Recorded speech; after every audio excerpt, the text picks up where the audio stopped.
Shalom, shalom, boa tarde, Shavatov. Estamos no início de uma nova semana. Hoje é o primeiro dia do Shabbat, o primeiro dia da semana, e nós estamos no 8º dia da semana de Pessach e no 7º dia da contagem de Omer.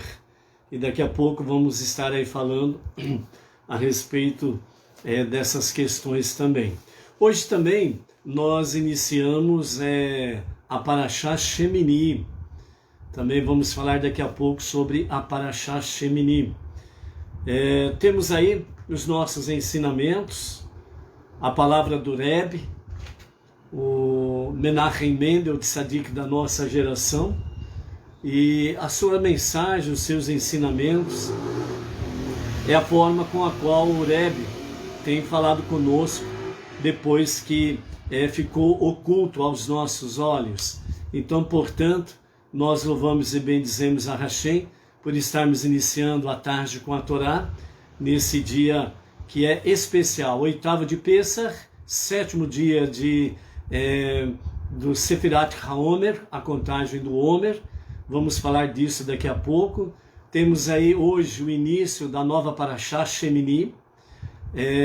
Vamos também falar alguma coisa referente a isso. Temos a nossa aliá do 8º dia de Omer, que é exatamente para fecharmos a nossa semana de Pessach e levar conosco, a maior parte dos seus ensinamentos, do aprendizado para a nossa vida, e aquilo que temos dito durante a semana, que nós possamos chegar no entardecer de hoje, ao pôr do sol de hoje, e que nós possamos dizer diante de Hashem que o Pessach deste ano foi muito especial e que nós somos gratos a Hashem por essa dádiva que Ele nos concedeu nesses 8 dias de Pessach, ok? Louvamos e bendizemos a Hashem que nós estamos aí com a Vânia Branco de Patinga, Minas, conectada conosco nessa tarde, a Donária Carmo Lisboa, Portugal, que também está aí conectada conosco. Temos aí a nossa técnica de som, suporte, que é a Edna, que está conectada conosco ao vivo e a cores. Bendizemos a Hashem por podermos chegar até aqui nesse dia especial. O Paulo, Renata, Xavier, aqui de Piragi, já estão conectados também conosco nessa tarde. E à medida que as pessoas vão entrando aí, vamos dando um shalom aí, ok? Ou seja, hoje nós estamos no dia 4 de abril do ano 2021 e nós estamos no dia 22 de Nissan. 4 de abril do ano 2021, 22 de Nissan do ano 5.781 a contar da criação. E neste ano, 5.781, nós estamos a 198 dias. E a gota de sabedoria do nosso Rebbe, para hoje, é de número 198, seguindo o nosso livro, Trazendo o Céu para a Terra, volume 1, para as meditações, reflexões diárias dos ensinamentos do Rebbe para as nossas vidas. Então vamos ver o que o Rebbe nos traz hoje, o que ele fala conosco nesta tarde. Então vamos lá. Então assim diz o Rebbe, Menachem Mendel, o Tzadik da nossa geração. Em seu mundo, tudo que existe é seu Criador e você. No mundo do seu vizinho, tudo que existe é o Criador dele e ele. E o mundo dele é tão verdadeiro quanto o seu. No mundo de uma vaca, só há o Criador dela e ela. O mesmo se dá com um inseto, uma planta ou até mesmo com uma pedra. Ou seja, No mundo do inseto só existe o criador dele e ele. No mundo da planta só existe o criador dela e ela. No mundo da pedra só existe o criador dela e ela. E cada um destes mundos são verdadeiros tanto quanto o seu e o meu. Continua o Rebbe. Toda sede de consciência constitui um mundo, e todo o mundo é verdadeiro. Toda sede de consciência constitui um mundo, não esqueça, e todo o mundo é verdadeiro. Saber disso também faz parte de seu mundo, o conhecimento de que no mundo de outra pessoa você só figura como um acessório, uma interface através da qual ela se conecta. Agora, você sabe como entrar no mundo dela. É de coçar a orelha. Quando o Rebbe fala, é de coçar a orelha. A pulga fica pulando aqui atrás da orelha e a gente fala, meu Deus do céu, o que é isso? E o que é isso? Lúcio Gomes de Moraes, São Bernardo do Campo, grande Lúcio, aqui de Pirajuí, residindo em São Paulo, São Bernardo do Campo. Prazer, uma satisfação muito grande, Lúcio, de ver a sua conexão conosco aqui. Que o soberano do universo seja gracioso contigo e família e vos dê a bênção e renove a graça sobre a vida de vocês. Um grande abraço, meu amado. Louvamos a Hashem por essa palavra que o Rebbe ele traz para nós. E realmente, quando nós ouvimos pela primeira vez, nós temos um nó, deu um nó aqui, não foi? Então vamos lá, vamos para a interpretação naquilo que é possível de podermos interpretar, porque a palavra do Rebbe ela é muito profunda, muito elevada. Vamos lá? Primeiramente, o Rebbe diz assim, em seu mundo, tudo que existe é seu Criador e você, ponto. Este é o teu mundo. Você e o seu Criador. Você e Deus. Ponto. Este é o teu mundo. Este é o teu universo. Mas é interessante que ele nos chama a atenção e diz assim, mas você pergunta, mas peraí, eu e Deus, ok? Mas e os outros? Aí o Rebbe diz assim, no mundo do seu vizinho, tudo que existe é o Criador e ele. Aí você para e pensa, fala, meu Deus do céu, eu tenho o meu mundo, ele tem o mundo dele, o meu Criador é o Criador dele. Meu Deus, como que fica isso? Mas aí o Rebbe vem para poder ajudar a dar aquele nó no pensamento e na cabeça, ele diz assim, o mundo dele e o seu são verdadeiros, são reais.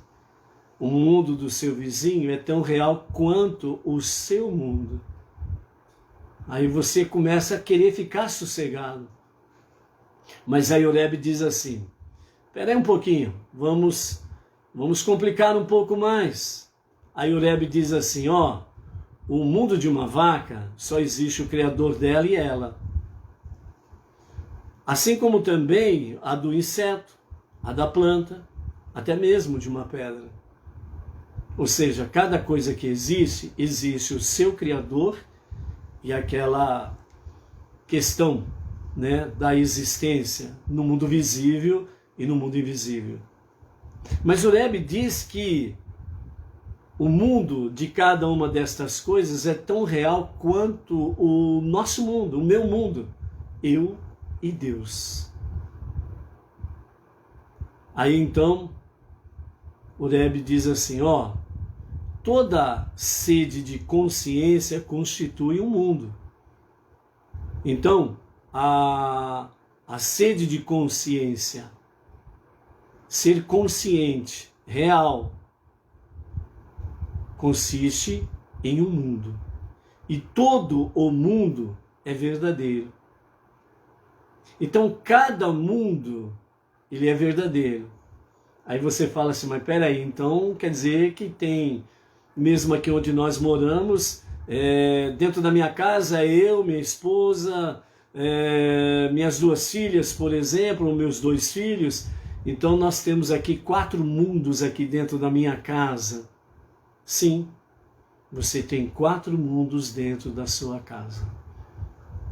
E o mundo de cada um é tão verdadeiro quanto o outro. É um mundo verdadeiro e é um mundo real.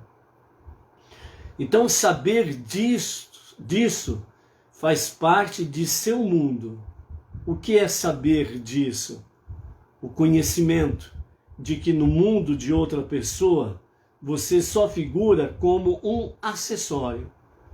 Ou seja, no mundo de outra pessoa você é apenas um acessório, assim como a outra pessoa é apenas um acessório no seu mundo. Saber disso faz parte de seu mundo. Aí o Rebbe acrescenta: uma interface através da qual ela se conecta. Agora você sabe como entrar no mundo dela, da pessoa, da outra pessoa. Ou seja, primeiramente, o conhecimento de que no mundo de outra pessoa você é apenas um acessório, quer dizer, você é algo secular. Porque no seu mundo só há realmente o seu Criador e você. Isto é real, absolutamente real. Qualquer outra pessoa que esteja ligado a você se torna secular, é um acessório. No bom sentido, obviamente. Certo? Mas aí o Rebbe diz assim, uma interface através da qual ela se conecta. Ou seja, existe uma interface nessa história. Então vamos ver lá, o que é interface? Interface é o elemento que proporciona uma ligação física ou lógica entre 2 sistemas ou partes de um sistema que não poderiam ser conectados diretamente. Coisas diversas interagem, é uma fusão. Por exemplo, falando dentro do campo físico, dentro do campo lógico, matéria, né? Então, por exemplo, o interface entre rodo ferroviário é o que normalmente os grandes centros contêm aí, rodo ferroviário. Ou seja, você chega do metrô, por exemplo, né? Ou de trem, os trens suburbanos que chamam, né? Então você vem ou pelo metrô, vamos no metrô que é bem mais prático, aí todo mundo conhece de uma forma mais tranquila, né? Rodo metroviário.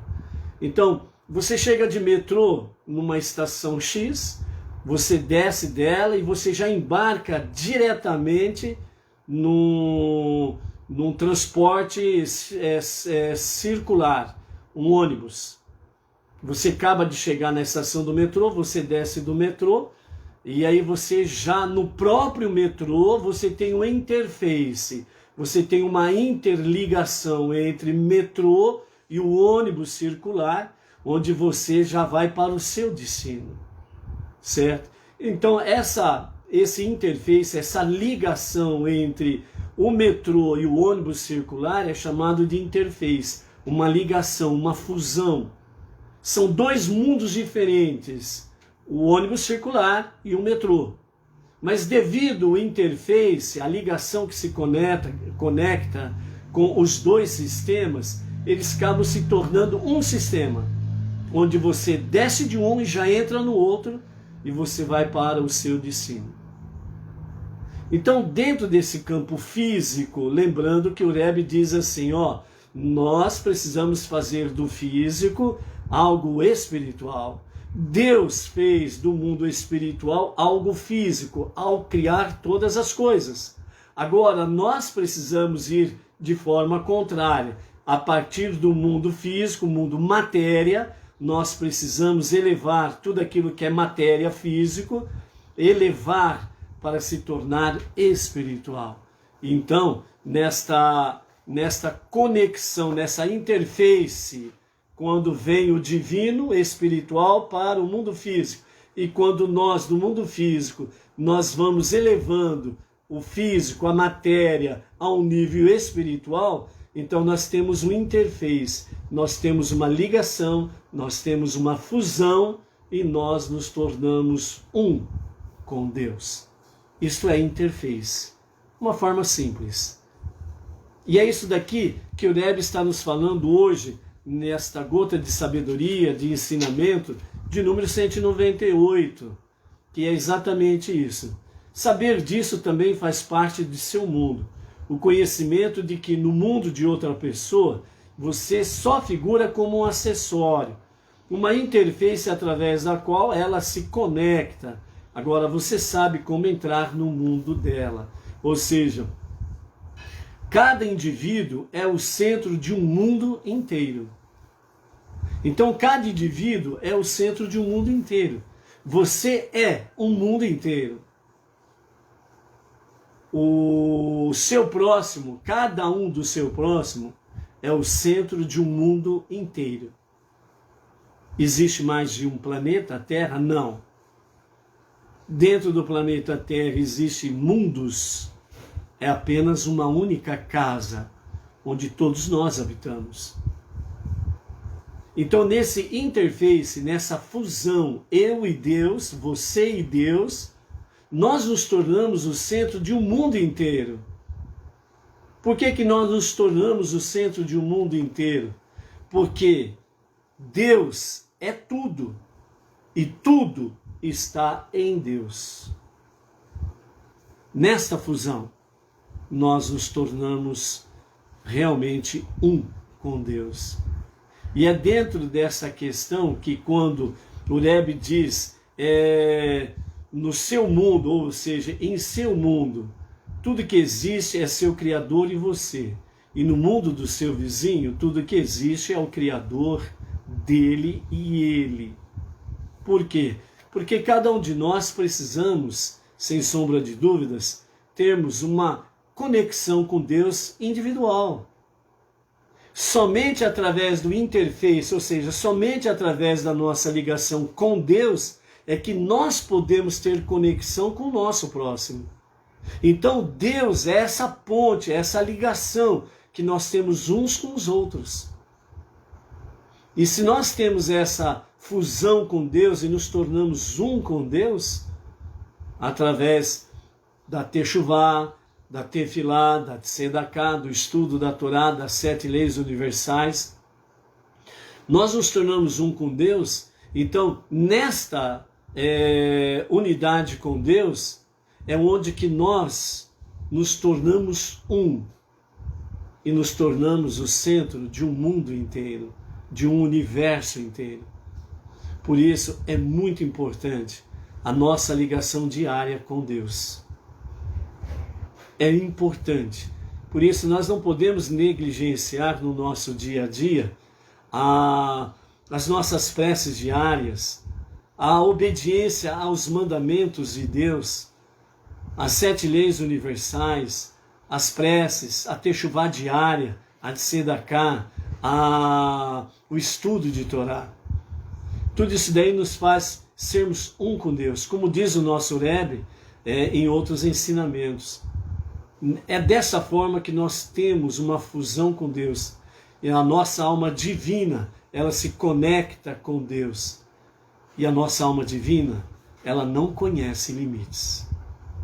Então, por isso, amados, é importante que nós possamos, sem sombra de dúvidas, buscarmos cada vez mais essa conexão com Deus, para que a nossa conexão com o nosso próximo seja através de Deus, para que ela seja uma conexão no verdadeiro amor fraterno.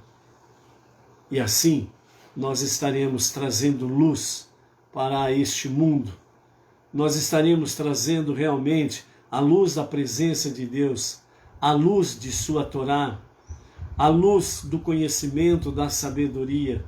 E assim nós vamos realmente fazendo com que as trevas caiam por terra e que o tempo para a revelação do justo e verdadeiro Mashiach seja o mais breve possível, que seja nos nossos dias, que seja para agora. Amém. Ok? Então essa é a nossa gota de sabedoria do nosso Rebbe Menachem Mendel, né? Temos aí a Suzy Valéria, que está conosco, a Naomi Souza, conectada conosco, a Malu também está conectada conosco, Baruch Hashem. Ok?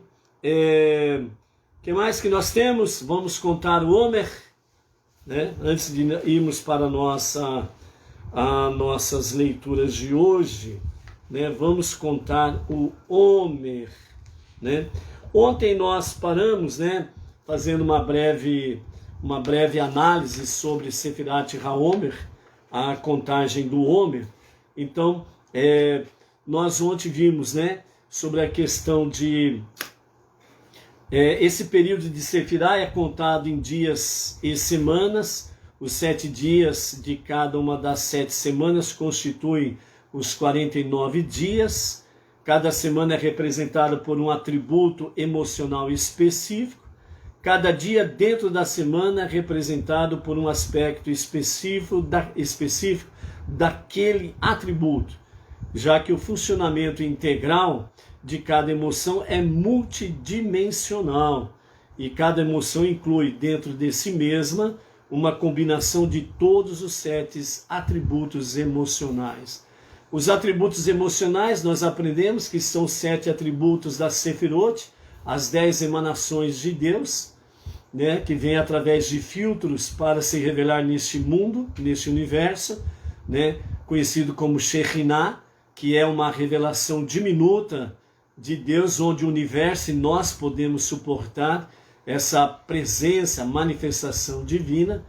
E esses 7 atributos emocionais são Hesed, que significa amor e benevolência, Gevurah, justiça, disciplina, restrição, temor, Tiferet, beleza e harmonia e compaixão, Netzach, persistência, firmeza e ambição, Hod, humildade e esplendor, Yesod, vinculação, fundamento, e Malchut, nobreza, soberania e liderança. Esta análise dia a dia, dará a habilidade de podermos olhar para trás e ter uma visão bem objetiva de suas emoções subjetivas. Ver seus pontos fortes e fracos é o que nós vamos ver durante os 49 dias. Hoje nós estamos no 7º dia de Omer. E dessa forma nós poderemos, analisando os pontos fracos e fortes, dar a capacidade de aplicar-se ao desenvolvimento e aperfeiçoamento desses sentidos à medida que você cresce em direção à maturidade emocional e espiritual, né?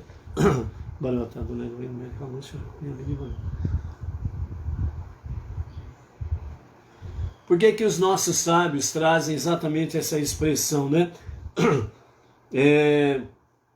À medida que nós crescemos na contagem de Omer, nos 49 dias, nós temos a medida que crescemos em direção à maturidade emocional e espiritual, né?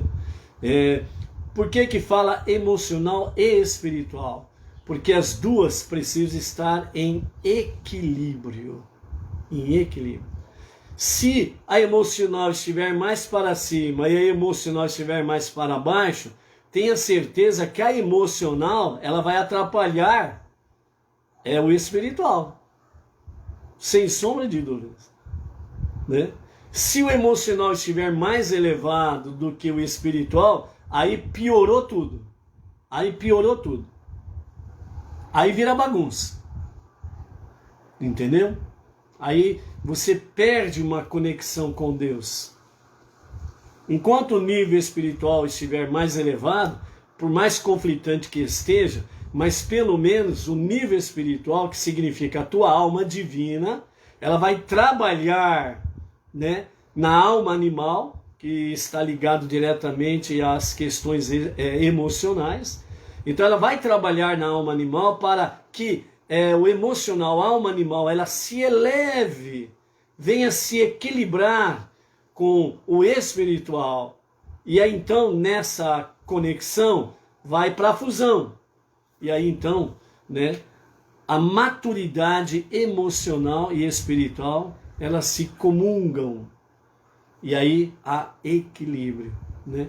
Então, por isso que às vezes você disse ou você já ouviu, estava indo tudo bem espiritualmente, estava fazendo minhas rezas diárias, sempre fazendo techuvá, estava fazendo aí a minha tzedakah, daqui, dali, na medida do possível, né? Sempre me aplicando ao estudo de Torá, mas de repente,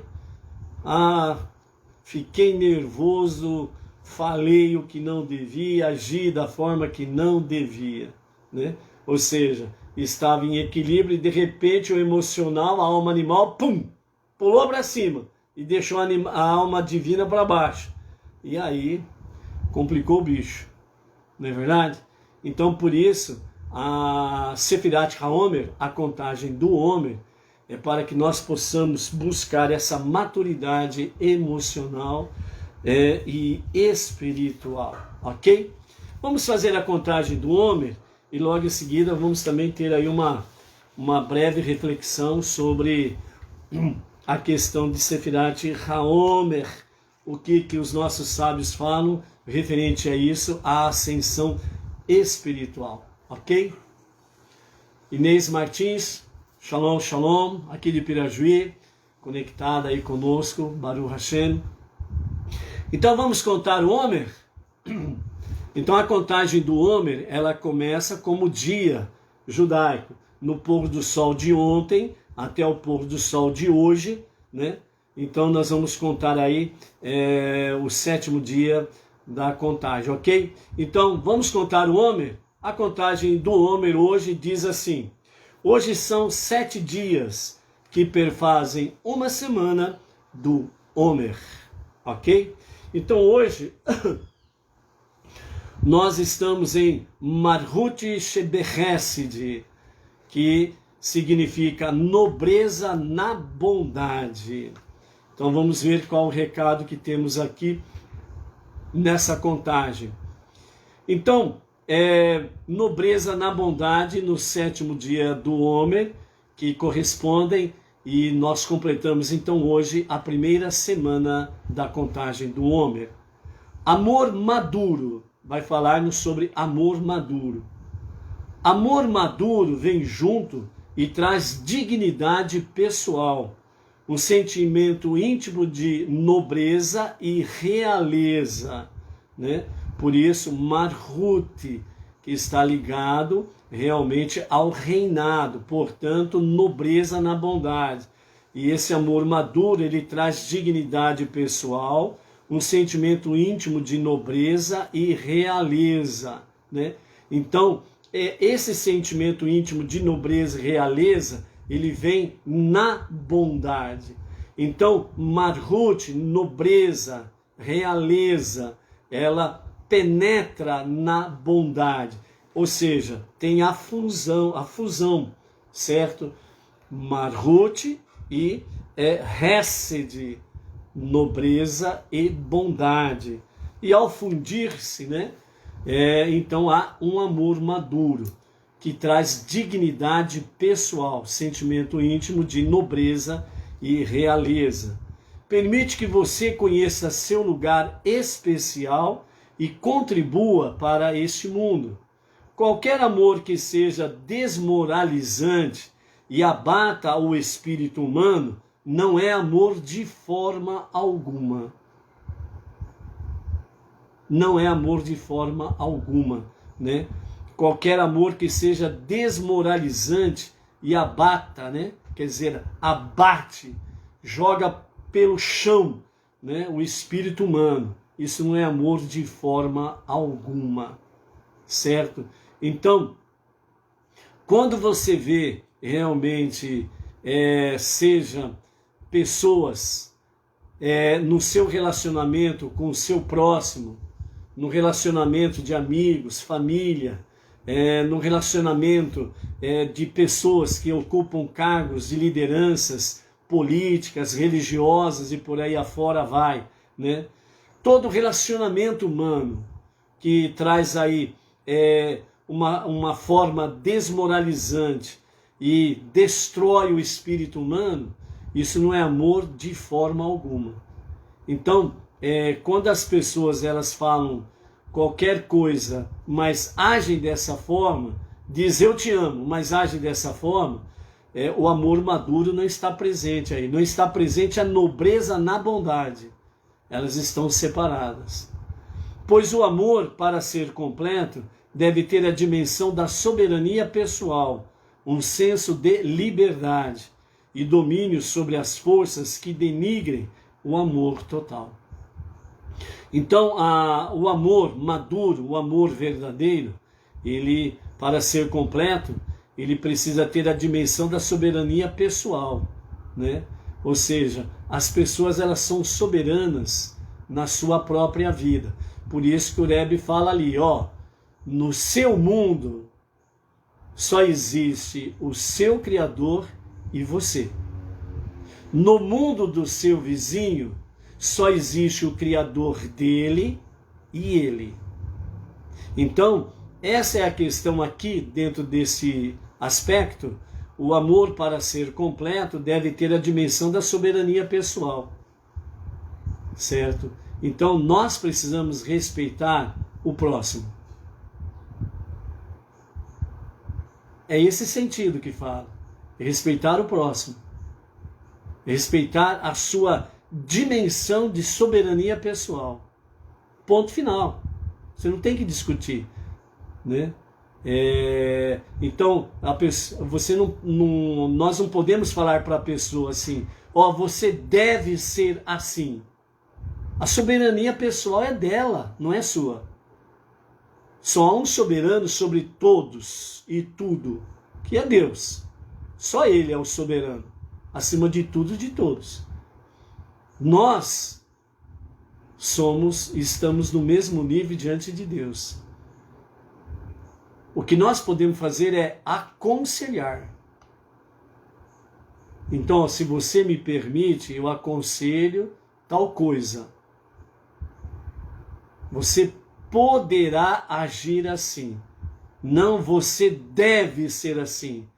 Eu não sou soberano sobre a soberania da pessoa alheia. Eu não sou soberano sobre a soberania do próximo. É ele que é soberano na sua própria vida. Por isso, no seu mundo, só existe o seu Criador e você. O que nós podemos, de um para com o outro, é aconselhar. Mas há a pessoa que vai decidir. É ela que vai ser soberana sobre o mundo dela. Então ela diz sim ou não. Ponto final. Entendeu? É simples. E dessa forma, então, um senso de liberdade e domínio sobre as forças que denigrem o amor total. Então, dessa forma, havendo respeito mútuo, e nós temos o interface, ou seja, o que nos une um ao outro? O seu Criador é o mesmo que o meu Criador. Então, o Criador de todos, de tudo, é um só. E é esse que nos conecta um ao outro. E dessa forma, né, respeitando a dimensão da soberania pessoal, um senso de liberdade, e dessa forma nós temos domínio sobre as forças do mal. E o mal não prevalece nem contra você, nem contra mim, não prevalece contra nós. Por quê?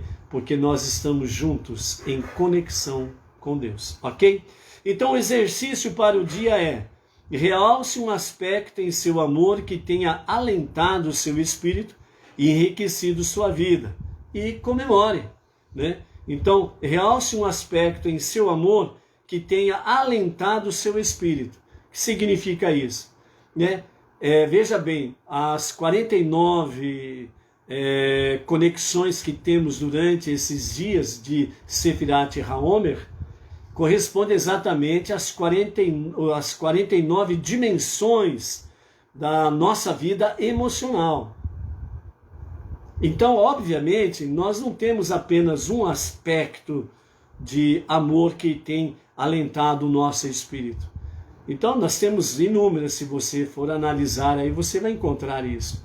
Então, o exercício é para que você, né, realce um aspecto em seu amor que tem alentado o seu espírito. Ou seja, veja alguma coisa na tua vida em que você agiu com amor, por amor, e fez com que o seu espírito tivesse acalento, shalom, paz.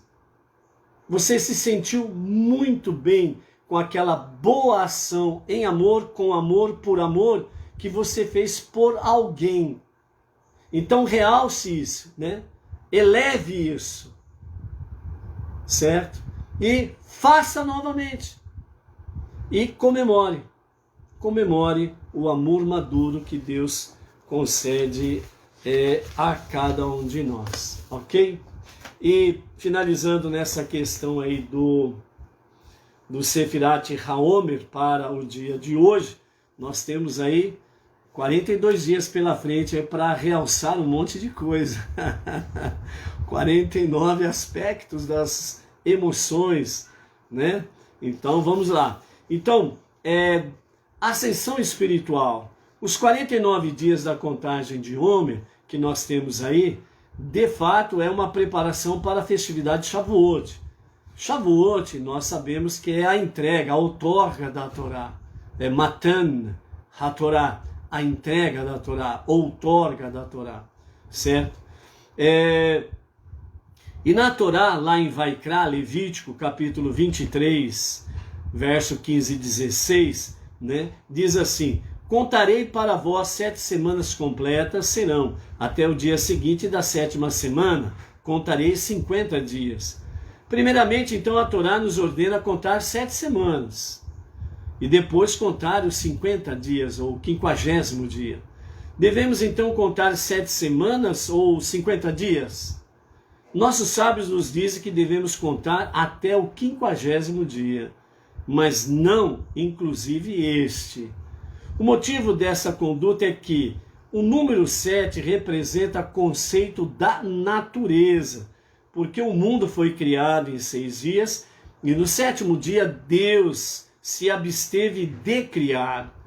Quis sua sabedoria e sua vontade que o mundo se conduzisse dentro das normas da natureza que ele estabeleceu e conduzidas por ele, obviamente. Então, né, o Eterno, os sábios dizem assim: Hamechadesh Bechol Yom Tamid Maaseh Vareshit, que renova a criação todos os dias continuamente. Ou seja, desde a criação, Deus ele renova a criação todos os dias continuamente. Lembra que falamos essa semana que passou? O mundo de ontem não existe mais. Só existe o mundo de hoje. Entende isso? Aí você precisa, como diz, você precisa viajar às alturas da palavra. O mundo de ontem não existe mais. Passou, foi embora.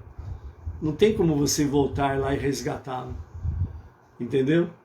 Então, por isso que os sábios dizem que renova a criação todos os dias continuamente. O Eterno é maravilhoso. Ele permanece como o único Criador. A Torá então nos ordena contar 50 dias. Contamos 7 semanas que representam a ordem natural. A natureza, porém, podemos alcançar algo que transcende os limites do natural. Certo? Ou seja, no que se refere a elementos espirituais, dependendo de nossos esforços e da nossa dedicação, podemos aspirar uma ascensão acima de nossas limitações naturais. Ou seja, o número 7 é o número natural de todas as coisas. É o número da natureza, a ordem natural de todas as coisas. Simplesmente isso.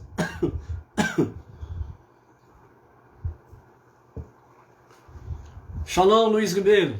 Baruch Hashem, Luiz Ribeiro está aí. Yaritza, Verônica, lá do Chile. Baruch Hashem. Ou seja, então o número 7, ele é o número natural da ordem de todas as coisas criadas no mundo visível e invisível. É a ordem natural de todas as coisas, certo? Dentro desse aspecto, o 50º dia, ele vem trazer para nós uma ordem que vai além do natural. Vai além daquilo que é a ordem natural de todas as coisas. No 50º dia, o que acontece? A outorga da Torá. Tudo aquilo que está relacionado à outorga da Torá no Monte Sinai foge, vai além de todo o aspecto natural de todas as coisas. Vai além da ordem natural de todas as coisas. Vai além da lei da própria natureza de todas as coisas que o número 7 representa. No caso específico aqui, estamos falando do 50º dia, Sefirat HaOmer. Então, quando vem a outorga da Torá, tudo que acontece na outorga da Torá é sobrenatural, é 100% ou 1000% espiritual, ou infinitamente espiritual. Está além da natureza, do que é natural. Ou numa outra linguagem, está além das nossas próprias forças. Um exemplo prático é quando você está diante de certas situações e quando você passa por ela e você se expressa mais ou menos assim: puxa vida, eu acho que eu não iria conseguir passar por essa situação. Eu pensei que ia desistir, eu pensei que não ia conseguir, mas eu fui além das minhas forças para poder passar por esta situação e conseguir vencer. Você foi além da sua ordem natural. Você foi além das suas forças físicas naturais. Porque a partir daquele momento, você foi com as forças espirituais da emuná, da confiança em Deus. Entendeu? É assim. A contagem dos dias de Homer é feita na sequência ascendente, ou seja, de 1 a 49, ascendente, 1 e vai para cima.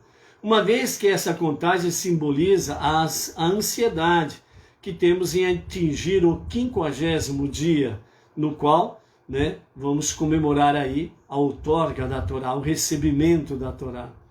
A contagem deveria ser feita numa sequência contrária, descendente. No primeiro dia deveríamos dizer: faltam 49 dias. No segundo dia, faltam 48 dias. E assim sucessivamente, demonstrando nossa ansiedade para chegar ao 50º dia. Entretanto, como todo o objetivo da contagem do Homer é atingir o 50º dia, e isso só é possível se contarmos de 1 a 49, de forma ascendente e não descendente. Então o objetivo aqui é alcançar o 50º dia.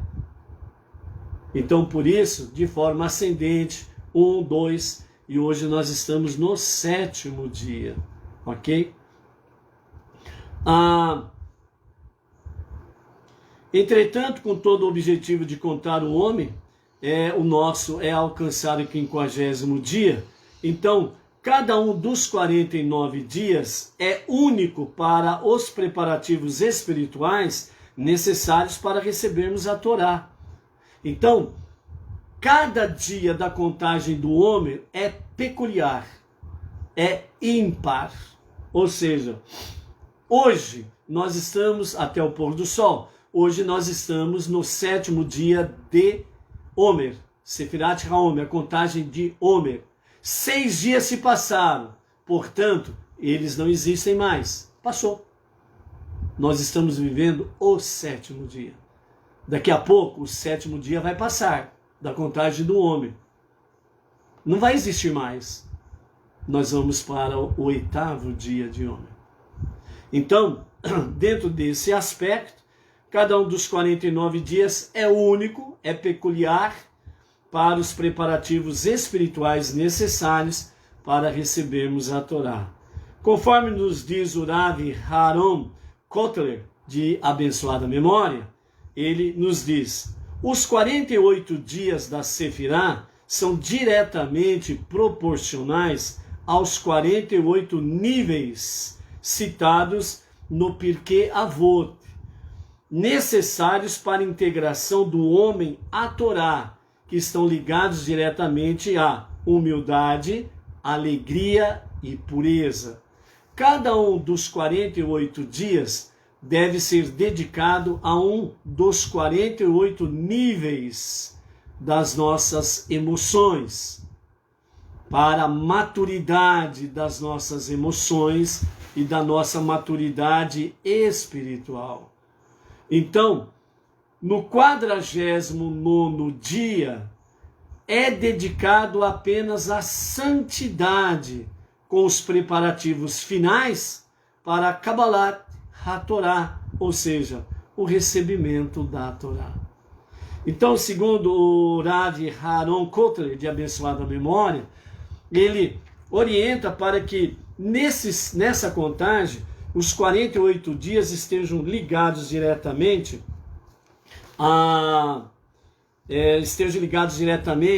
às questões da nossa maturidade emocional, trabalhando com a maturidade emocional, para que no 49º dia nós estejamos dedicados especialmente à maturidade espiritual, por ser o último dia da contagem.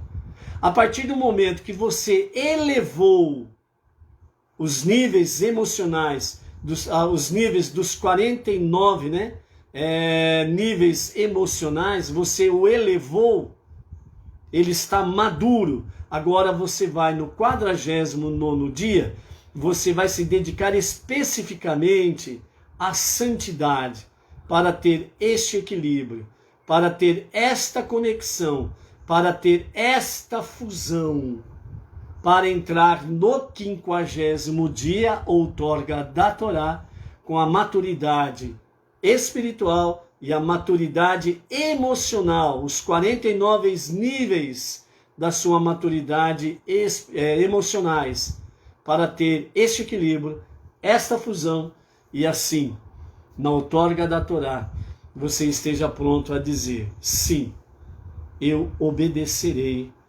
aos teus mandamentos. Certo? Então, vamos lá, trabalhando os nossos níveis emocionais, certo? Então, aqueles momentos diversos das nossas vidas, em que você quer mostrar os dentes para as pessoas que estão bem afiadas,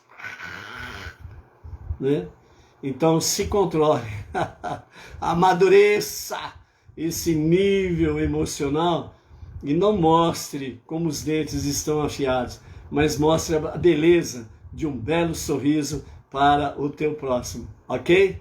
É um exemplo aí dos 49 níveis das nossas emoções, ok? Vamos em frente.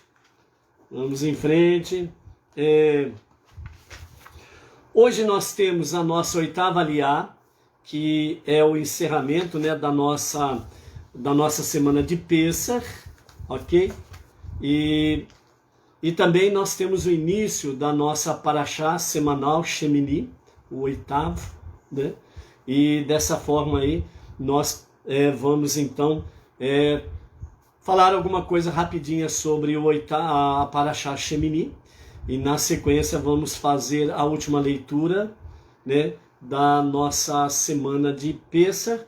E em seguida nós queremos trazer para vocês, né, nesse primeiro dia do Shabat, primeiro dia da semana, né, a Matzah do Rebbe e o heroísmo em Pêssar. O heroísmo em Pêssar, né?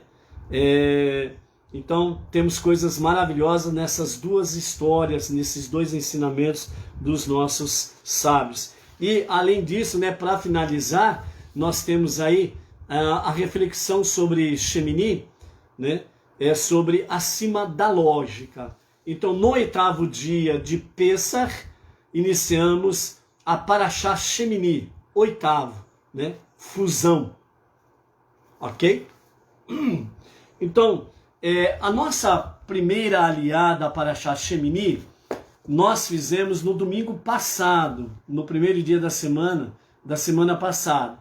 Então vocês que ainda não assistiram a nossa aliada da primeira leitura da Parashá Shemini, entra lá no nosso canal no YouTube, Benei Noach, Bauru e região, e lá tem a primeira aliada da Parashá Shemini, né? E aí vocês podem aí se conectar com a Parashá, porque amanhã, o segundo dia do Shabat, o segundo dia da semana, nós estaremos dando sequência à Parashá Shemini. Então amanhã nós estaremos indo direto para a segunda aliada da Parashá Shemini. Hoje apenas vamos dar um oi, uma reflexão sobre a Parashá Shemini, o 8º, e nós vamos para a aliada do 8º dia de Pêssar, ok? Então a nossa Parashá Shemini, ela nos fala exatamente sobre o número 7, que é a ordem natural de todas as coisas. Falamos um pouquinho antes sobre isso daqui, por causa do 8º dia de Pêssar, e também sobre a questão dos 49 dias da contagem do Homer para o 50º dia. Aqui na Parashá Shemini, 8º, especificamente, nós temos aqui a questão da relação do número 7 e 8, certo? E nós acrescentamos aqui sobre a questão do número 6. Número 6, 7 e 8. Uma ligação muito intrínseca entre os três números e inseparáveis. Dessa forma, o número 6, ela simboliza exatamente o homem. Porque no 6º dia da criação foi quando Deus encerrou toda a obra da criação com a criação do ser humano, do homem, né? A obra-prima de Deus, o ser humano. Então, no 6º dia, Deus criou o homem, né? O criou macho e fêmea, né? Então, o ser humano. E dessa forma, então, o 6 está ligado diretamente ao ser humano. Está ligado diretamente sobre a questão de a existência do homem, 6 milênios. Por isso que nós estamos no limiar do 6º milênio. 7º é a ordem natural de todas as coisas. Quando Deus criou tudo em 6 dias e no 7º dia ele descansou, ou seja, foi pela sua bondade, misericórdia, pela sua sabedoria, que no 7º dia ele parou de criar as coisas, certo? Então, ou seja, o 6º ele vem com a concretização de toda a obra da criação. No 7º ele faz uma pausa e no 7º dia ele chama o 7º dia de Shabat, de descanso. Enquanto nós temos na obra da criação todos os dias, o 1º, 2º, 3º, 4º, 5º, 6º, Deus sempre disse 1º dia, 2º dia até o 6º dia. Quando chegou no 7º dia, ele disse Shabat, descanso. Ele deu um nome para o 7º dia. Dentro desse escopo, nós temos 6 milênios para que o homem ele possa viver e possa trazer essa maturidade espiritual, emocional, para servir a Deus. Porque no 7º milênio, nós temos aí a revelação do justo e verdadeiro Mashiach para a redenção de todas as coisas. Ou seja, no sentido de aflição, sofrimento, guerra, destruição, morte, doenças, inimigos, tudo aquilo que é ruim, tudo aquilo que é mal, tudo aquilo que é péssimo, com a revelação do justo e verdadeiro Mashiach, entrando no 7º milênio, que pode ser a qualquer momento. Não é porque nós estamos no ano 5.781, né, que nós vamos esperar exatamente que se concretize 6.000, o ano 6.000, certo? O calendário judaico é aquele que está, o único calendário que está próximo à realidade da criação. Não esqueçamos que, para Deus, 1000 anos é como um dia. Um dia para Deus é o que então? É uma fração de milésimo, do milésimo, do milésimo, do milésimo de um segundo. Entendeu? Então, Deus, a qualquer momento, ele pode permitir a revelação do justo e verdadeiro Mashiach. Nós estamos no limiar do 6º milênio, ponto. A revelação do justo e verdadeiro Mashiach é o 7º milênio. É onde há o descanso de tudo aquilo que é ruim, tudo aquilo que é mal. É a redenção final. Por isso, não haverá mais morte, dor, tristeza, choro, né? Não haverá mais inimizade entre as pessoas, entre as nações, etc. e tal. Por isso que o profeta fala que na revelação do justo Mashiach, os corações dos filhos se converterão aos pais, os pais aos filhos, que significa a perfeita harmonia familiar. Ok? Né? Na redenção, o Mashiach, né, estará trazendo o conserto, a cura de todas as coisas. Na era messiânica teremos aí os períodos de ressurreições que acontecerá nesse tempo, certo?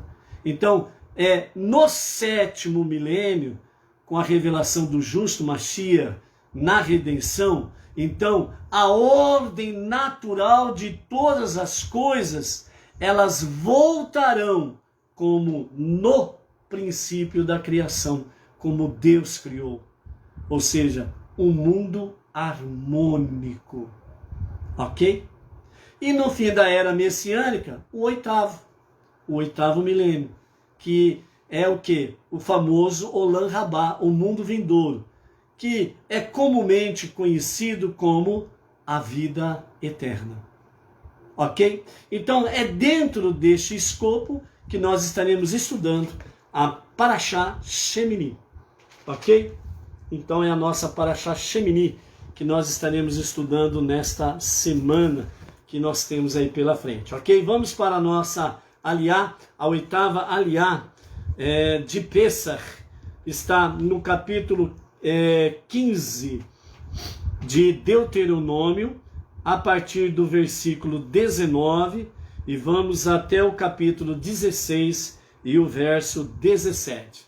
Deuteronômio, Devarim, capítulo 15, a partir do verso 19, e vamos até o capítulo 16 e o verso 17, que assim nos diz: todo primogênito macho que nascer de teu gado e de teu rebanho, consagrarás ao Eterno teu Deus. Não farás nenhum serviço com o primogênito do teu boi, nem tosquearás o primogênito do teu rebanho. Diante do Eterno teu Deus o comerás ano a ano, no lugar que escolher o Eterno e a tua casa. Porém, havendo nele algum defeito, como se for coxo ou cego, ou qualquer outro defeito grave, não o sacrificarás ao Eterno teu Deus. Em tuas cidades o comerás. A pessoa impura como a pura poderão dele comer juntos, como se come a carne do veado e do cervo. somente seu sangue não comerás, sobre a terra o derramarás como a água, ok? Estamos aí, né, com a Luciana, a Yaritza, o Nelson Tioji Juqueran, né? Benenor, no Brooklyn, em São Paulo. Shalom, Nelson, espero que tenha falado o seu nome corretamente. Se não falei, desculpa, ok? Shalom para você, família, a Luciana, a Yaritz também para vocês e família aí, que se conectaram conosco aí, ok? Capítulo 16 da nossa aliade do 8º dia de Pêssar. Estejas alerta desde antes que chegue o mês da primavera e celebrarás o Pêssar ao Eterno teu Deus, porque no mês da primavera, de noite, o Eterno teu Deus te tirou do Egito. E sacrificarás do rebanho e do gado o Pêssar ao Eterno teu Deus, no lugar que escolher o Eterno, para ali fazer habitar seu nome. Não comerás nela nada fermentado. 7 dias comerás nela pães não fermentados, matzá.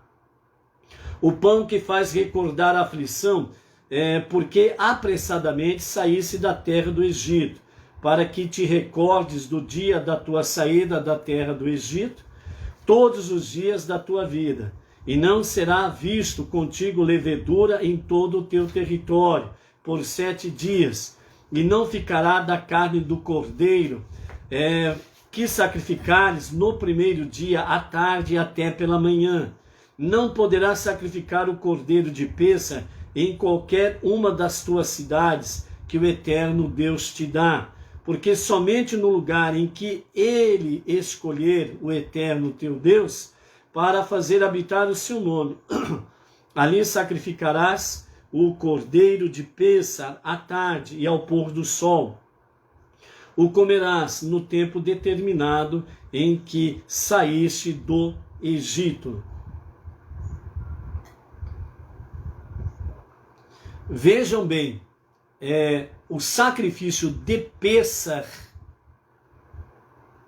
ele só pode ser feito em Jerusalém, no templo, no grande templo, no Beit HaMikdash. Fora do templo, mesmo na cidade de Jerusalém, não pode ser sacrificado. Somente na cidade, Jerusalém, naquele lugar que ele determinou para o seu nome habitar, que é o templo. Então a cidade é Jerusalém, o lugar para habitar o seu nome, o templo, o Beit HaMikdash. Somente ali, dentro do templo, lá no pátio, é que pode ser sacrificado o sacrifício de Pêssar, o cordeiro de Pêssar. E outro detalhe, esse cordeiro do sacrifício de Pêssar não é o sacrifício para perdão de pecados. Não é o cordeiro que tira o pecado do mundo. Ponto. Não existe isto biblicamente. O animal escolhido para perdão de pecados do povo é o bode. Já vimos isso aqui essa semana. Certo? É o bode. Ah, mas tem aquele lá que não tem condições de comprar o bode. São 2 aves. Tá vendo? Já também não tem nada a ver com o cordeiro. Ah, mas tem aquele que é mais pobre ainda. Não tem como comprar. Não tem como ter 2 pássaros. Então ele leva o quê? Farinha. Então, esses são os sacrifícios. E não existe biblicamente sacrifício para perdão de pecados usando cordeiro para perdão de pecados do povo. Certo? O sacrifício de Pêssar é um sacrifício de elevação, de aproximação de Deus. Isso qualquer um pode fazer. Ok? Então, fora de Jerusalém, fora do templo, fora de Jerusalém, não pode haver sacrifício do cordeiro de Pêssar. Ok? E o grelharás e comerás no lugar que escolher o Eterno teu Deus, e voltarás para amanhã, pela manhã, no segundo dia irás à tua morada.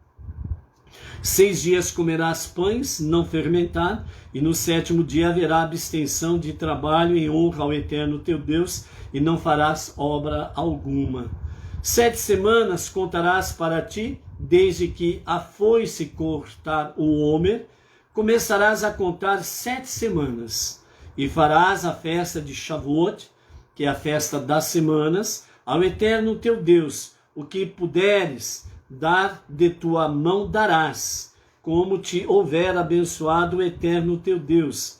E te alegrarás diante do Eterno teu Deus, tu, teu filho, tua filha, teu servo, tua serva, o levita que está nas tuas cidades, o peregrino, o órfão e a viúva que está no meio de ti, no lugar que escolher o Eterno teu Deus para ali fazer habitar o seu nome. E te recordarás que foste escravo no Egito, e guardarás e farás estes estatutos. A festa de Sucote, a festa das cabanas ou das tendas, farás para ti 7 dias, quando tiveres recolhido os produtos de tua eira e de tua vindima. E te alegrarás na tua festa, tu, teu filho, tua filha, teu servo, tua serva, o levita, o peregrino, o órfão e a viúva que estão nas tuas cidades. 7 dias festejarás a festa que o Eterno teu Deus no lugar que escolher o Eterno, porque o Eterno teu Deus te abençoará em todos os teus produtos e em toda a obra de tuas mãos, e estarás certamente alegre. 3 vezes no ano aparecerão todos os teus homens diante do Eterno teu Deus, no lugar que ele escolher, na festa dos pães não fermentados, na festa das semanas e na festa das cabanas. E não aparecerão de mãos vazias diante do Eterno. Cada um oferecerá sacrifícios segundo as tuas posses, conforme a bênção que o Eterno teu Deus houver dado a ti. Então, dessa forma, nós encerramos aí a nossa 8ª aliá da semana de Pêssar. Ok? Vamos então para a nossa Matzah do Rebbe. Vamos ver como que é essa história aqui, né? Lembrando sempre que as histórias aqui, elas são verídicas, né? Aconteceu com pessoas comuns do meio judaico, pessoas comuns do meio não judaico, com rabinos, com o próprio Rebbe, a família do Rebbe e assim sucessivamente, ok?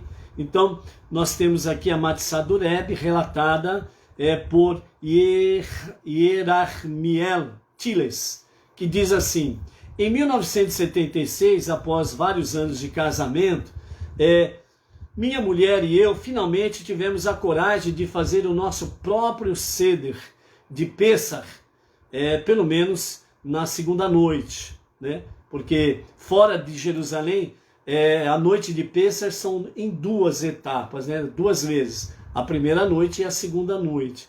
E aqui ele está relatando, né, que eles iriam fazer a noite de Pêssar do segundo dia de Pêssar, ou a segunda noite de Pêssar. E assim que nós tomamos a decisão, começamos então a convidar as pessoas, e começamos a fazer a lista, convida esse, convida aquele, e aí nós vimos que já tínhamos 16 pessoas convidadas para a nossa segunda noite de Pêssar. Depois de anular e queimar os hametes na véspera de Pêssar, uma nova onda de entusiasmo tomou conta do casal, né? Então, todos os anos, nas horas que antecedem o início do dia festivo, o Rebbe de Lubavitcher costumava ficar à porta de seu escritório distribuindo pedaços de sua matzá, que tinha sido assada naquela tarde. Então eu decidi que contaria ao Rebbe quantos convidados estaríamos recebendo, e com certeza ele me daria uma matzá extra, né? Super entusiasmado, então ele se colocou em direção a praticar, preparar todas as coisas para que acontecesse a sua segunda noite de Pêssar. Então, ele se entusiasmados, né, super entusiasmados e sem muita prática, nós subestimamos a quantidade de trabalho deixado para ser feito naquele dia. Quando finalmente cheguei ao escritório do Rebbe, já era tarde demais. O Rebbe tinha entrado para preparar-se para Maariv, a prece noturna, e então ele, não pode ser verdade isso, o Rebbe já não está mais aqui. Passei de um pedaço de matzah extra que eu pensava que iria ganhar, e agora, nada, nenhuma matzah, nenhum pedaço de matzah do Rebbe. E agora, como que eu vou enfrentar a minha mulher? Como que eu vou enfrentar os meus convidados? E ele, aparentemente ali, apavorado, nervoso, ele chegou, começou a conversar ali com um dos secretários do Rebbe, e explicou para ele as coisas, etc e tal. E aí então chegou um outro retardatário e viu ali o nervoso dele, e aí ele falou para ele assim, o Rebbe não tem o costume de fazer uma segunda distribuição de matzah. Pode esquecer. Se prepare para o ano que vem. Ele falou, não. Falou, não, de forma alguma. Que isso? Então, ele suspirou e ele então insistiu lá com o secretário do Rebbe, e o secretário do Rebbe, ele disse, né, o Rebbe distribuirá mais depois de Maariv, ou seja, naquele mesmo dia, depois das preces noturnas, ele distribuiria mais matzah. Então ele suspirou, tranquilo, graças a Deus. Então ele foi para casa, né? Ele foi, melhor dizendo, para a sinagoga, para o serviço de Maariv. Então ele saiu da frente da casa do Rebbe, foi para a sinagoga, foi fazer o serviço de Maariv, as preces noturnas. Então, quando finalmente terminou o serviço, então ele não saiu correndo da sinagoga, ele saiu voando da sinagoga em direção lá às escadas para o escritório do Rebbe. Quando ele chegou lá, para a surpresa dele, ele não era o primeiro. Ele teve que pegar fila, né? Mas ele disse, graças a Deus, pude ver que pelo andar da fila, eu vou conseguir pegar a minha matzah do Rebbe, e ainda mais vou conseguir a matzah extra do Rebbe, né? E ele na fila foi, a fila andando, ele alegre, certo? Aí chegou a vez dele, ufa, chegou a minha vez. Mas aí o Rebbe avaliou, olhou para ele, deu uma olhadinha rápida, voltou-se para quebrar um pedaço de matzah, quebrou um pedaço de matzah, deu para ele, né? E aí então ele reuniu as coragens para poder falar com o Rebbe, e ele declarou, nós temos 16 convidados para o Pesach em minha casa. Aí então o Rebbe olhou para ele, olhou, o tempo parou para mim, diz ele. Fiquei congelado.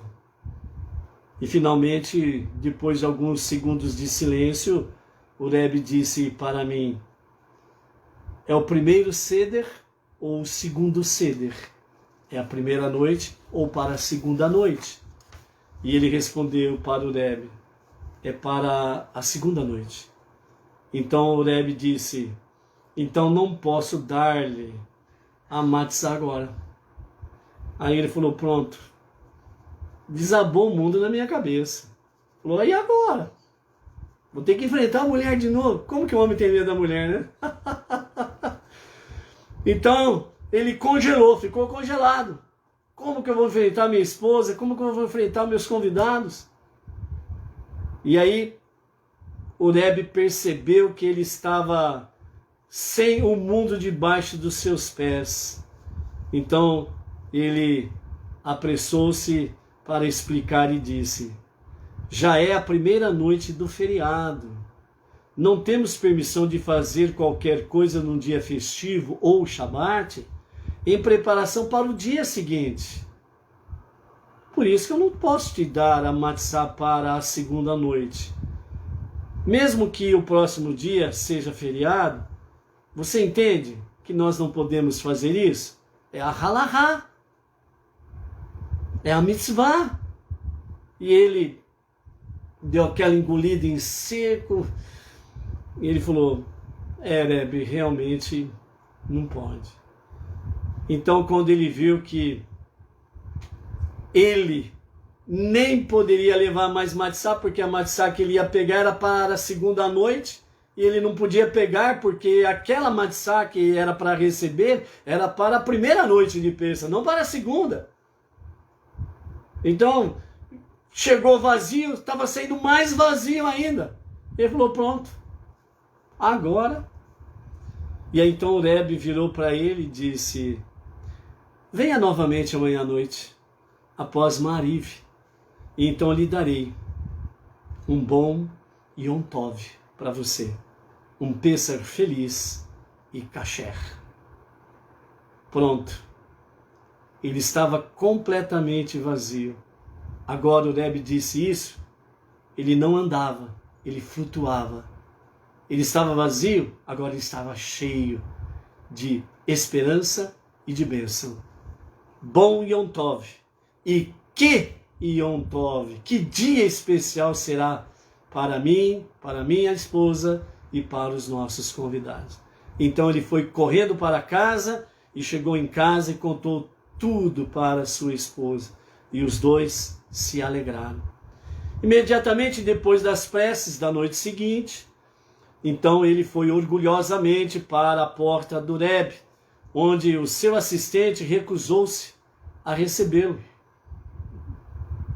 O secretário do Rebbe disse, não, o senhor está enganado, o Rebbe ele não recebe ninguém nessa noite, a segunda noite de Pêssar, ele não distribui matzá. Aí o rapaz já estava, enche, esvazia, né? Voa e pum, cai no chão de novo, né? Então ele fala, não pode ser, o Rebbe falou para mim ontem.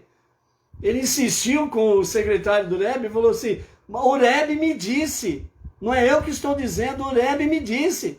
E o secretário falou, não, é somente na primeira noite. O Rebbe não faz isso não. Aí ele insistiu. Aí o secretário falou assim, pelo jeito você não vai embora mesmo, né? Ele falou, não, o Rebbe disse e eu vou ficar aqui. Ele falou que ia me dar matzá hoje, para a minha segunda noite de Pêssar. Não vou sair daqui, vou ficar aqui. Aí então, o secretário falou, então aguarde um minutinho, por favor, que eu vou lá conversar com o Rebbe. Então, diante da sua simples insistência, eu vou lá falar com o Rebbe, né? Então, o secretário foi, né? E como nesse desespero dele e tudo mais, né? O secretário, né? Viu que ele estava ali determinado e que não sairia dali, né?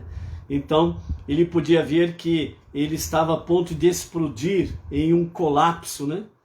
Então, o secretário finalmente, ele concordou em perguntar ao Rebbe, e então ele, contando a história, diz, então eu espiei por trás, né, do secretário, e vi quando ele entrou, e vi ele lá conversando com o Rebbe, falando, explicando para o Rebbe, e ele percebeu que o Rebbe concordou. Então, como o Rebbe sabia para perguntar-se para qual noite eu precisava da matzá, como que o Rebbe sabia que eu não ia usar a matzá na primeira noite? Por que que ele perguntou? Ele não perguntou para ninguém se era para a primeira ou segunda noite. Justamente para mim ele perguntou, é para a primeira ou segunda noite de Pêssar? E eu respondi para ele, é para a segunda noite. Ele falou, então hoje eu não posso te entregar a matzá, porque hoje eu estou entregando para aqueles que vão celebrar a primeira noite. Então ele diz, como que ele sabia que eu não iria fazer Pêssar na primeira noite, eu não ia comemorar na primeira noite, era na segunda noite? Não posso responder isso, diz ele. Ele não fizera essa pergunta a mais ninguém. Ele perguntara somente aos outros para descobrir a matzá que eles estavam recebendo, coberta, né? Sei apenas que estou grato pelo Rebbe, ter feito uma exceção para mim em ambas as noites. Ó, sim, o Rebbe de fato deu-me uma grande quantidade de matzá, que eu partilhei com muita felicidade. Não sei quanto as outras pessoas, mas 25 anos depois, eu ainda me lembro da minha matzá dada pelo Rebbe. Nunca mais esqueci esse dia. Esta é a matzá do Rebbe. Ou seja, você quer conseguir as coisas fáceis? Vai desentortar banana. Quer uma coisa mais fácil ainda? Vai enxugar gelo. Quer uma coisa mais fácil ainda? Vai cuidar da tartaruga. Cuidado para não escapar de você, hein? Que quando tartaruga corre, corre mesmo. Ok? Agora, a segunda questão que a gente quer trazer para você, nesse dia especial do 8º dia de Pêssar, encerrando a semana de Pêssar, iniciando a nova semana, né? Nós queremos falar sobre heroísmo em Pêssar, certo? Heroísmo em Pêssar. Esta passagem, ela é especialmente para os homens. Não é uma questão de machismo não, ok? Não vamos entrar nesse campo aí não. Ela é especialmente para os homens. Vamos lá saber por quê? A história de Pêssar, todos nós conhecemos. O êxodo do Egito, todos nós conhecemos. Tanto para judeus como para não judeus, todo mundo conhece a história, independente do segmento religioso. A pergunta é, quem é o herói humano do Êxodo? Obviamente, todos vão responder, Moshe, o libertador, o profeta, o lutador pela justiça.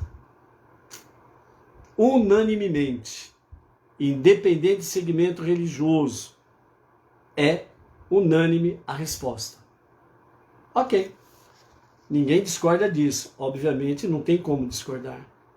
Porém, portanto, né? Porém, mais, contudo, né? Sempre tem aí um porém, sempre tem um mas. Porém, a Torá conta uma história mais complexa e inesperada. Juntamente com Moshe tornando sua missão, até mesmo sua vida, possíveis, né? Aqui os nossos sábios, né? Em especial o rabino Jonathan Sacks, de abençoada memória, ele trazendo essa reflexão, né? Então ele diz assim, ó, no mínimo 6 figuras estão associadas diretamente a Moshe. E são exatamente mulheres. Começou a descobrir por que essa é especialmente para os homens? Estranho como possa parecer, os heróis do Êxodo, na realidade, são heroínas. Quem foram elas? Então, o rabino Jonathan Sacks, de abençoada memória, ele diz assim, a primeira delas é Yocheved, a esposa de Amiram, a mãe das 3 pessoas que tornaram-se os grandes líderes dos israelitas, Miriam, Arão e Moshe. Foi Yocheved que, no auge da perseguição egípcia, teve a coragem de ter um filho, escondendo por 3 meses, e então arquitetar um plano para dar-lhe uma chance de ser resgatado. Sabemos muito pouco sobre Yocheved. Em sua primeira aparição na Torá, ela não é nomeada. Mesmo assim, lendo a narrativa, nós temos dúvidas sobre sua bravura e presença de espírito. Não temos dúvidas, melhor dizendo, sobre sua bravura e a presença de espírito. Não foi por acaso que seus filhos tornaram-se todos líderes do povo israelita. A segunda foi Miriam, filha de Yocheved, irmã de Moshe e Arão. Foi ela quem vigiou o bebê enquanto o cestinho flutuava rio abaixo, e quem se aproximou da filha do faraó com a sugestão de que ele fosse amamentado em meio a seu próprio povo. Uma vez mais, o texto bíblico pinta, né, o quadro da jovem Miriam como uma figura de invulgar coragem e presença de espírito. A tradição rabínica vai mais além. Em um notável midrash, lemos como a jovem Miriam enfrentou seu pai Amiram, persuadindo a mudar de ideia, informando a ele que o decreto do faraó era mais brando do que o dele, dizendo que cada bebê judeu do sexo masculino seria afogado no Egito. Amiram conclamou os israelitas a divorciarem-se de suas mulheres para que não mais houvesse crianças. Então havia uma certa lógica nisso, em que Miriam disse: seria certo trazer crianças ao mundo se havia 50% de chances de que fossem assassinadas logo ao nascer? Mesmo assim, Miriam, diz a tradição, queixou-se a ele. Seu decreto, disse ela, é pior que o do faraó. O dele afeta apenas os meninos, o seu afeta todos os bebês. Ou seja, tanto os meninos como as meninas serão mortas pelo teu decreto. Então, o decreto dele, do faraó, priva as crianças da vida neste mundo, mas o seu, ele privará da vida até no mundo vindouro. Amiram cedeu aquilo que sua filha Miriam disse. E então, como resultado, foi o nascimento de Moshe. A implicação dessa história é clara. Miriam tinha mais fé que o seu próprio pai. Interessante, não? A terceira é a própria filha, né, do faraó, uma personagem intrigante, e a tradição chama a filha do faraó pelo nome de Batia, ou Batiá, né? Foi ela quem teve a coragem de resgatar uma criança israelita e criá-la como sua no próprio palácio, onde seu pai tramava a destruição do povo judeu. Podemos imaginar uma filha de Hitler, Eichmann ou Stalin fazendo o mesmo? Será que esses homens permitiriam que as suas filhas criassem dentro das suas casas um filho de judeu? Existe algo ao mesmo tempo heróico e gracioso sobre essa figura apenas esboçada, a mulher que deu o nome de Moshe ao filho de Amiram e Yocheved. A quarta faz a sua aparição mais tarde na narrativa, Tsiporá, que foi a esposa de Moshe, filha de um sacerdote midianita. Mesmo assim, está determinada a acompanhar Moshe em sua missão no Egito, apesar de não ter razão alguma para colocar em risco sua vida em uma aventura tão delicada. Em uma passagem profundamente enigmática, é ela quem salva a vida de Moshe ao realizar a circuncisão em seu filho. Temos sobre ela a impressão de ser uma figura de tremenda determinação, que no momento crucial entendeu melhor que o próprio Moshe é a vontade de Deus. Ou seja, ela entendeu melhor do que Moshe a vontade de Deus e circuncidou o próprio filho, para que Moshe não morresse ali no deserto, né?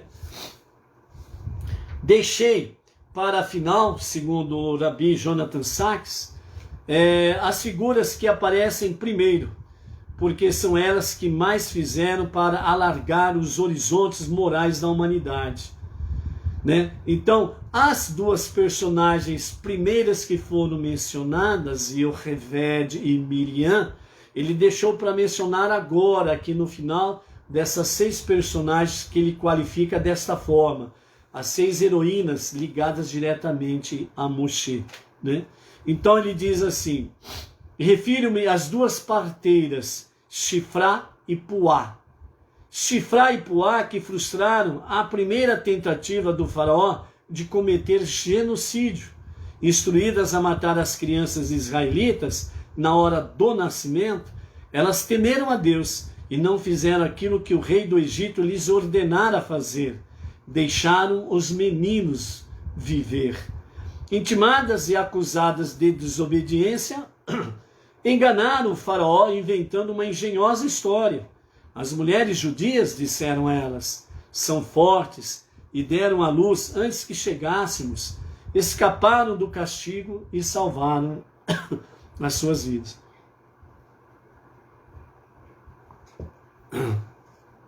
A importância dessa história é que trata-se do primeiro exemplo que conheço de uma das maiores contribuições do judaísmo à civilização. A ideia que há limites morais para o poder. Existem instruções que não devem ser obedecidas. São crimes contra a humanidade que não podem ser desculpados sob a alegação de que eu estava apenas cumprindo ordens.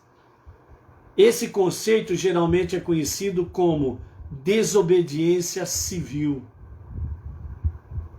Vejam bem o que o rabino Jonathan Sacks, de abençoada memória, traz para nós uma mensagem exatamente nos nossos dias atuais, em que o mundo padece a pandemia. Há decretos, instruções que não devem ser obedecidas, são crimes contra a humanidade.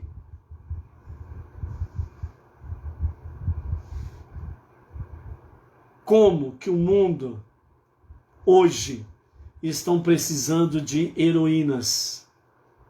Como que os homens de hoje estão precisando de heroínas? Para que cada um possa ter a coragem de fazer o que deve ser feito segundo a vontade divina. Crimes contra a humanidade que estão sendo impetrados nos quatro ventos do nosso mundo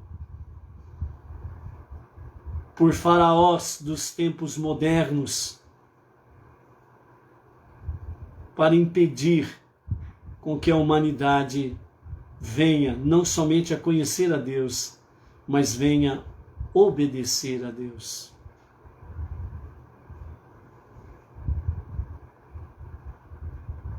Por isso, o tempo é propício para as heroínas da fé monoteísta, mais do que nunca, se revelarem, para que os homens tenham coragem de tomar as suas posições reais para fazer o que deve ser feito.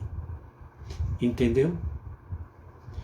Então, o rabino Jonathan Sacks, ele diz, esse conceito geralmente conhecido como desobediência civil é comumente atribuído ao escritor americano do século XIX, Henry David Thoreau, e penetrou na consciência internacional após o Holocausto e os julgamentos de Nuremberg. Sua verdadeira origem, entretanto, remonta a milhares de anos antes, nas ações das mulheres de Shifra e Puá. Com sua coragem não declarada, mereceram um incomparável tributo entre os heróis da vida moral. Elas nos ensinaram a primazia da consciência sobre o conformismo, da lei da justiça sobre a lei do país. Ou seja, essa consciência está ligada diretamente a Shifra e a Puá. Elas foram as primeiras heroínas na desobediência civil. Por quê? Porque é um crime contra a humanidade. Dessa forma também elas nos ensinaram a primazia da consciência sobre o conformismo. Hoje as pessoas estão conformadas a ficarem trancadas, trancafiadas dentro das suas prisões chamado de casa, com medo de sair, como se realmente o tal de bichinho não entrasse nas suas casas. E já está provado cientificamente, já está comprovado em vários países onde os seus governantes tiveram a coragem de dizer: lockdown não funciona, lockdown não protege e não cura ninguém. Só os imbecis que acreditam nisso. Por quê? Porque infelizmente se conformaram com a sua escravização. O faraó disse.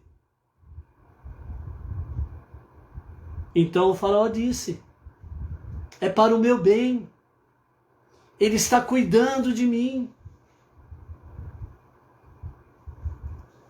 As regras de higienização pessoal, elas estão na Bíblia há milhares de anos. O que está acontecendo aí é Deus chamando a atenção das nações para se voltar para Ele. E nós temos que ser essa mensagem, para que as pessoas voltem-se para Deus. Por isso que nós não podemos ficar escondidos. Por isso que nós não podemos ficar na sombra. Por isso que nós não podemos ficar no conformismo. Mas temos que ter a coragem e a ousadia das heroínas Shifra e Puá, nome egípcio que o faraó deu, mas os seus nomes verdadeiros é exatamente Yocheved, esposa de Amirã, mãe de Arão e Moshe e de Miriam, e Miriam, ou seja, mãe e filha, agindo como verdadeiras heroínas, porque não se conformaram com uma ordem absurda, crime contra a humanidade. Então, por isso, neste Pêssar, contemos a história das mulheres cuja fé, coragem e recursos morais tornaram possível o êxodo do Egito. Foi por causa de mulheres justas, disseram os sábios, que nossos ancestrais foram redimidos do Egito. Sua memória ainda tem o poder de trazer-nos inspiração. Com essa história nós finalizamos a nossa liá. A respeito da história aqui de Acima da Lógica sobre o Shemini, nós falaremos amanhã, para não ficarmos mais delongados aí na nossa live de hoje, ok? Heroínas, em frente, em marcha. Somente com a inspiração vossas é que os homens tomam coragem. Essa é a realidade desde lá de trás. Desde lá. Ok? Shalom, shalom. Até amanhã, às 14 horas, à tarde, com a Torá.